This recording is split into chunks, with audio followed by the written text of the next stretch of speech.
그래서 116페이지 보시면 근골격계 질환을 가지신 분들 어떻게 치료를 하느냐 이랬더니 115페이지 보시면 발병 단계별 특징이 나와요. 115페이지 근골격계 질환의 치료 찾으셨나요? 네. 거기 맨 밑에 보면 이런 표들은 그냥 넘어가서는 안 돼서 일단 한 번씩은 짚어 드리려고 하는데, 이 1단계 보시면 여러분들이 그러신 거 한번 봐봐요. 작업 중에 통증, 작업 중에 피로감을 느끼는 거죠. 예. 그리고 일단 하룻밤 지나거나 휴식하면 없어지는 건 1단계예요. 일단 일을 할 때 통증 느끼면 1단계예요. 그리고 쉬면 괜찮아지면 1단계. 2단계는 작업하기 시작부터 통증이 나타나면서 하룻밤 지나고 쉬어도 통증이 나아지지 않는 게 2단계죠. 단계가 올라갈수록 더 심한 거죠. 3단계는 뭐예요? 가벼운 작업을 하는데도 어려움을 굉장히 느끼는 거죠. 그래서 이때 근골격계 질환에서 일단 잠을 하루 종일 자느냐, 하룻밤 지나도 통증이 지속되느냐, 하루 종일 통증이 있느냐, 이런 거죠. 그러니까 작업 중에 통증이 있냐, 작업 시작하면서부터 통증이 있냐, 그리고 하루 종일 통증이 있냐, 그 단계별로 이제 특징이 그렇게 되는 건데, 외우지 마시고 결국에 이제 3단계 때는 이제 정말 이제 만성화되는 거라 이때 이제 치료 시기를 놓치면 굉장히 어렵다라는 얘기를 이 표에서 하고 있는 거죠. 그래서 115페이지 이제 결론이 뭐냐 참고 보시면, 근골격계 질환을 의사에게 상담하는 경우는 3단계가 주로 많대요. 그래서 3단계로 진행된 경우는 수술적 치료가 필요할 수 있고요. 장애가 남을 수가 있어요. 그러니까 우리가 3단계 되기 전에 이런 증상들이 있을 때 빨리 병원 가라 이 말이죠.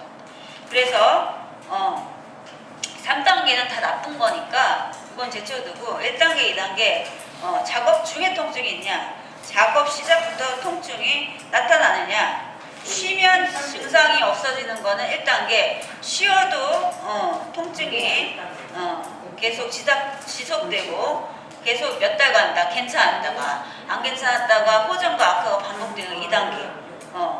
그리고 3단계는 시간이 계속 그냥 몇 년간 막 이렇게 계속 되는 거죠. 그러면서 이 통증이 심하게 되면 잠도 설쳐요.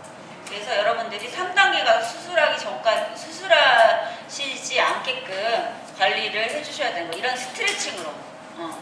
그런데 만약에 이 단계가 되어서 진단을 받게 되셨다 그러면 그 다음 장으로 넘어가는 거예요. 치료가 시작되는 거죠. 116페이지. 그러면 근골격계 예방이 아닌 치료예요. 예방은 스트레칭을 했었고, 그 다음에 초기 치료 나오죠. 그리고 급성기 이후 치료가 나와요. 자, 초기 치료는 이 시기가 중요해요. 언제 치료를 하느냐 했더니 뭐라고 나왔어요? 손상 후 초기 치료는 24에서 72시간 이내에 치료를 하는 것이다. 그러면은 며칠이야? 3일. 3일이죠. 3일 내에 무조건 초기 치료 하셔야 돼요. 자, 어떻게 치료를 하느냐 그랬더니 일단 쉬어. 휴식. 그리고 쉬라는 거는 뭐냐면 그 아픈 부위로 움직이지 말라는 게 휴식이죠. 그리고 두 번째는 냉찜질인데, 냉찜질은 왜 해야 되느냐가 그게 중요한 거죠. 일단 조직의 온도를 낮춰요. 냉각시키죠. 그래서 세포의 대사 과정, 예를 들어서 염증 과정을 늦춰. 이 차가운 게.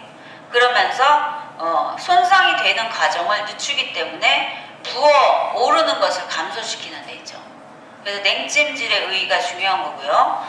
그러면 이 얼음주머니 차가운 걸 대주는 거는 어느 시점에서 해주는 게 좋느냐, 얼마만큼 해주는 게 좋으냐 했더니 2시간마다 20분에서 30분 정도가 좋대요.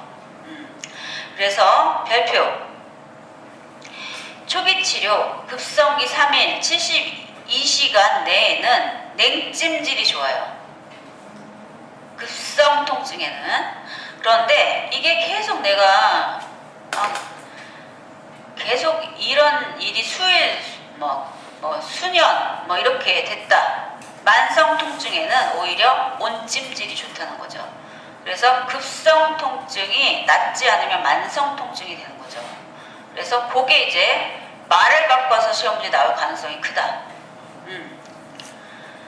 자, 그러면서 이 부종을 조절할 수 있게 도움을 줄 수 있는 거는 압박, 붕대.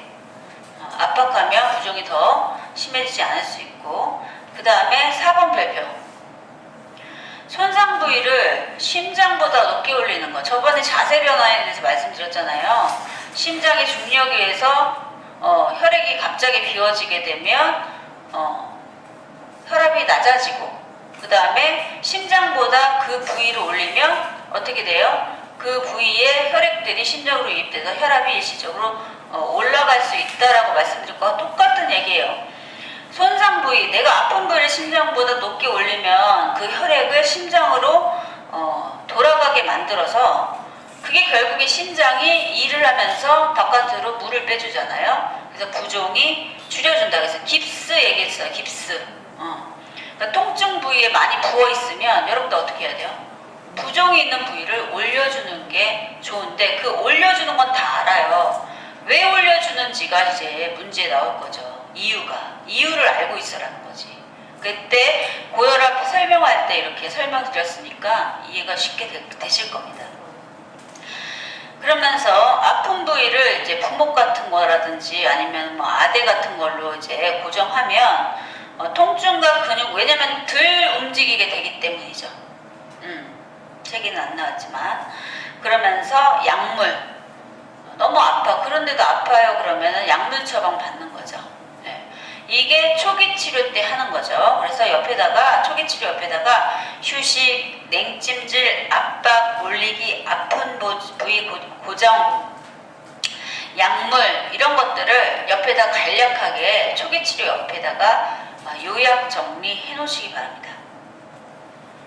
이걸 해주는 이유가 시험 문제에 나올 것이고, 여기서 가장 중요한 포인트는 냉찜질이 초기 치료에는 좋으나 만성 통증에는 효과가 없다는 거지. 그때는 온찜질 해야 된다. 그래서 초기 치료에 대해서 고르시오 했을 때 온찜질 나오면 거기에 꼭 만성 통증이라는 얘기가 나와야 돼요. 초기 치료니까 우리는 만성 통증이 아니잖아요. 그러니까 냉찜질이 나와야지. 그쵸? 자, 117페이지에 보면 급성기 이후. 그러니까 급성 이후예요. 급성 이후. 만성이 돼가는 과정이죠. 요때 우리는 계속 반복이 되네, 아픈 게. 그러면 해줄 수 있는 치료가 물리치료. 여기 보니까 외울 필요 없어요. 온열치료잖아요. 냉치료 없지. 그쵸? 그래서 적외선, 온스포 많죠. 다 따뜻한 걸로 해주고, 그 다음에 심하면 견인요법 해주고. 그런데도 너무너무 아파하면 스테로이드 주사를 넣기도 하는데, 그건 제가 이제 자주 넣으면 안 되는 거라고 했잖아요. 스테로이드 주사를 되도록이면 의사들도 안 놓으려 그래요. 그 이유가 2번 별표를 하셔야죠. 왜 안 놓느냐? 주사를 가급적 피하는 이유는 거기에 있는 힘줄이 약할돼서 끊어져 버린대요. 그러니까 처음에는 좋은 약이었다가 내가 나중에는 그 부작용 때문에 안 좋다고 얘기했잖아요. 그죠? 자, 그리고 수술 증상이 악화되는 감각이 만약 이상이 생기면 의사와 상의해야 되는 건 당연히 아는 거고. 그래서 2번이 중요한 얘기고, 물리치료는 만성 환자한테 필수죠. 스테로이드 주사를 많이 맞으면 올 수 있는 근고일각계 문제를 아셔야 돼요. 네, 꼭. 자, 그 다음에 우리가 이것뿐만 하느냐, 더 악화되지 않기 위해서 전신 스트레칭이 중요하다. 그래서 요가를 생각하셔라, 이렇게 얘기를 했고요. 스트레칭을 하는 목적이 뭐냐 그랬더니 1번 근육 긴장을 완화하고 작업이나 운동 시 부상을 예방하는 거죠. 그래서 그래서 근력도 강화시켜주고 뭔가 이제 관절이 잘 움직일 수 있도록 최대한의 범위를 넓혀주는 게 스트레칭인데, 이런 스트레칭이 중요한 이유는 또 4번 별표, 혈액순환을 솔직히 촉진시켜요. 그리고 기분 전환도 되죠. 그래서 여러분들 스트레칭 하면 기분이 되게 좋죠. 여기서 이제 몰랐던 건 혈액순환까지 촉진시키구나, 이걸 몰랐을 것이고, 그 다음에 이제 나머지는 다 아는 내용이죠. 그래서 언제 스트레칭을 하는 게 좋더냐 했더니 이 세 가지는 아셔야죠. 요양보호사의 얘기예요. 몸이 찌뿌둥하고 뻐근할 때 이 스트레칭을 해주면 큰 문제를 예방할 수 있대요. 큰 문제를 예방할 수 있대요. 그리고 작업, 아까 이제 단계별로 통증이 나왔을 때 작업을 시작하기 전, 시작하고 나서부터 이런 얘기 있잖아요. 그렇게 되니까 몸이 작업 시작하기 전부터 해주면 훨씬 낫다는 거죠. 그리고 작업 시작하고 나서도 해줘. 전, 후로 둘 다 해주면 좋다. 그리고 오랫동안 서 있거나 앉은 후에는 그 자세가, 여러분들 오래 서 있으면 나중에 앉을 때 아이고 앉기 힘들죠. 그것처럼 오래 서 있거나 오래 앉아 있은 후에는 반대되는 동작으로 스트레칭을 꼭 해주셔야 돼요. 네. 그래서 오른쪽에 참고 보시면 스트레칭 방법은 앞에서 배운 것처럼 각각의 뒤에 통증 유형에 따라서 이제 스트레칭 방법이 다 다르지만 전체로 이제 5분간 스트레칭을 하되 1분간 10에서 15초 스트레치, 그 다음에 5에서 10초 휴식으로 구성하도록 한다. 결국에는 이게 외우지 마시고 한 동작을 할 때 10에서 15초, 그리고 이거를 몇 번을 하냐, 5에서 10회 이상 하면은 이게 4에서 5분간 된다는 거지. 네. 이해를 하셨죠? 그래서 요가의 동작을 기억을 하셔라. 여기 또 나왔어요. 그래서 근데 동작을 5번, 10번 하라고 그래서 한 동작이 끝난 다음에 계속 연달아서 하지 말고 중간중간에 조금 쉬는 시간도 필요하다 이거죠. 그래서 같은 동작을 5에서 10회 반복하는 거 나왔었어요. 15초 근데 동작과 동작 사이는 한 5에서 10초 정도 쉰다. 그래서 외우지 마시고 그냥 5하고 10이 많이 나와. 그러니까 만약에 나오게 되면 그런 거 가지고 이제 장난치진 않아요. 그러니까 그렇게 이해를 하시고요. 언제까지 해야 되냐, 이게 중요하죠. 그럼 스트레칭 언제까지 해야 돼요? 시원하다고 느낄 때까지. 안 시원하면 계속 해야 되나? 이것도 좀 문제가 있네. 통증을 느끼지 않고 시원하다고 느낄 때까지 계속 합니다. 통증은 그 이유는 긴장과 부상을 초래할 수 있기 때문에 시원하다고 느낄 때까지 하는 게 이제 여기서 주의사항으로 나온 거죠. 그래서 이제 118페이지 보니까 왜 10에서 15초가 중요한지가 나왔어요. 왜 스트레칭 할 때 10에서 15초간 유지해야 하나요? 물었더니 근을 이루고 있는 섬유가 충분히 늘어나야지 그 통증을 줄여줄 수 있는 효과를 볼 수가 있다는 거죠. 우리가 기지개 펴는 거 펼 때 시원한 것 같이. 그리고 항상 한쪽에만 국한돼서 그것만 하지 말고 상하 좌우를 다 스트레칭 해주는 게 모든 근관절을 잘 이용할 수 있는데 도움이 된다. 그리고 호흡은 편하고 자연스럽게. 이거는 다 아는 얘기고. 그래서 전신 스트레치 방법이 있어요. 그래서 혹시 공부하시다가 좀 힘드시다 하실 때 이 동작들을 한번 해보시고, 기능이 되신 환자분들을 제가 해서 만났을 때 같이 한번 해보세요. 예.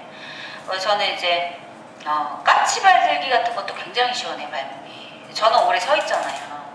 그래서 그런 것도 괜찮고, 으쓱으쓱도 굉장히, 아까 어깨 그 스트레칭에 나왔던 그 으쓱으쓱도 굉장히 시원해요.